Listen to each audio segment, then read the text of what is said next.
पहाड़ों की धूप तो झूठी होती है, वो कोहरा तो जला देती है, लकड़ी के बरामदे को सेंक भी देती है, तुम्हें यकीन दिला देती है कि रात में जिसने डराया था वो बस तुम्हारा वहम था। और आदमी तो बस बहाना ढूंढता है खुद को महफूज मानने के लिए। अगली सुबह अजय कॉटेज के लकड़ी के बारामदे पर अकेला बैठा था, हाथों में गर्म चाय का कप लिए। रसिका से पिछले दिनों हुई कड़वी बहस अब दूर लगने लगी थी, धुंधली, जैसे किसी पिछले जन्म की बात हो। वो पेड़ों की कतार को घूर रहा था, उस मीठे ड्रिंक के बारे में सोच रहा था, खिड़की पर दिखी उन लाल आंखों के बारे में वो सोच रहा था, उसके बारे में। अजय मुड़ा। मोहिनी बारामदे की सीढ़ियों के किनारे खड़ी थी। उसकी वहां तक चलकर आने की कोई आहट सुनाई नहीं दी थी, वो बस वहीं खड़ी थी, धूप को पकड़ती हुई चटक पीली साड़ी में। उसके घने काले बाल हवा की लहरों में घिर रहे थे और वो खुशबू चमेली ठंडी पहाड़ी हवा को चीरती हुई। उसने बुलावे का इंतजार नहीं किया, वो बरामदे पर चढ़ाई, धीरे धीरे उसे घूरती हुई वो अजय के पास आकर खड़ी हो गई। एक अनजान पड़ोसन के लिए जरूरत से ज्यादा पास, इतनी पास कि अजय को उसकी त्वचा से निकलती अजीब तेज गर्मी महसूस हो रही थी। अजय को पीछे हट जाना चाहिए था, लेकिन वो नहीं हटा।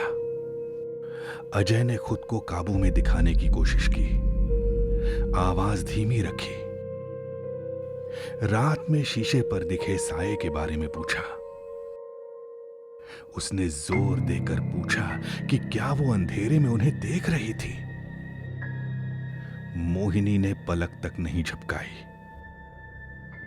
उसके होठों पर एक धीमी घातक मुस्कान फैल गई। वो आधा कदम और करीब आई, हाथ बढ़ाया,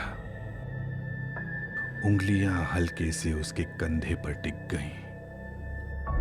उसका छूना शर्ट के आर पार चलता हुआ लग रहा था। और फिर उसने अपना जवाब फुसफुसाया, माफी की तरह नहीं, इकरार की तरह। उसने कहा वो सिर्फ कल रात उसे नहीं देख रही थी, उसने कहा वो उसे बहुत बहुत लंबे समय से देख रही थी।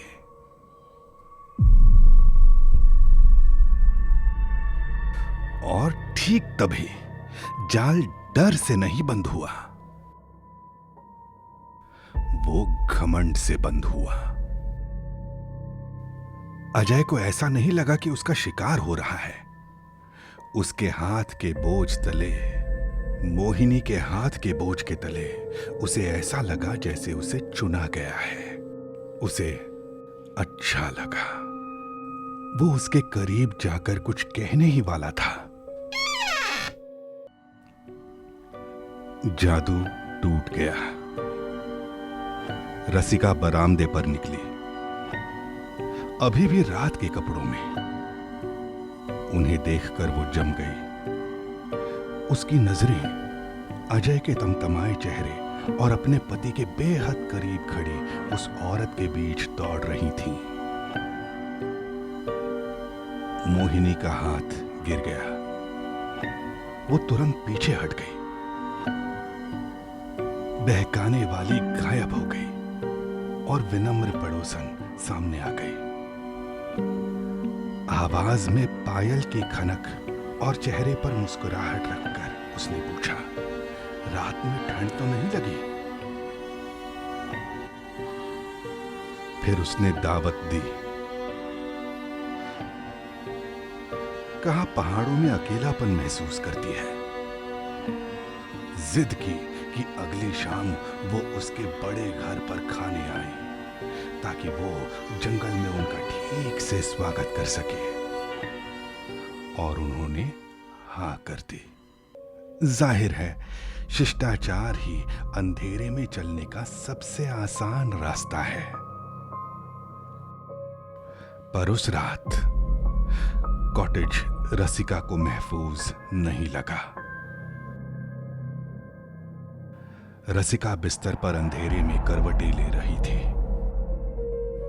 अजय उसके बगल में सो रहा था, भारी, बेसुध।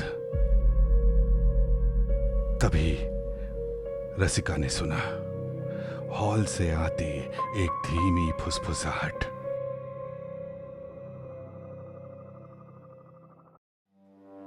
रसिका ने आंखें खोली। वो हाथ नहीं हिला पाई, उठ नहीं पाई। छाती पर कोई भारी अनदेखा वजन दबा हुआ था।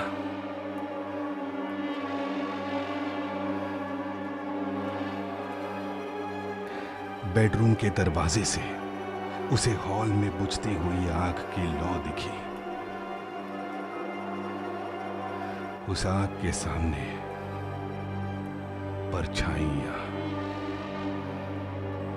दो साए बेहद करीब खड़े। वो चटक पीला रंग अजय के कंधे पर पड़ा था। उसकी परछाई अजय के चेहरे पर हावी दिखाई दे रही थी। मोहिनी ने उसे चूम लिया, पर वो उसे नहीं देख रही थी।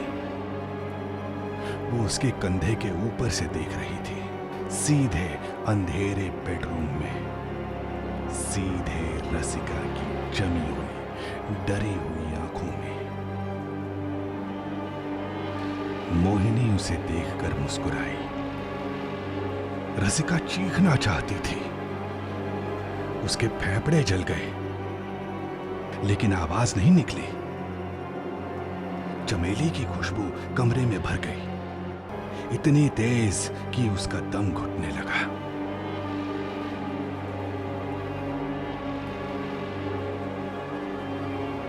सुबह की रोशनी रसिका के चेहरे पर पड़ी। वो हांफते हुए बिस्तर पर उछलकर बैठ गई, पसीने से तर।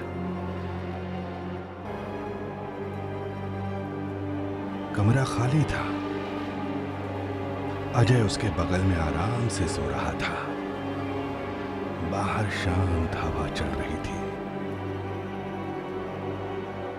रसिका ने आंखें मली।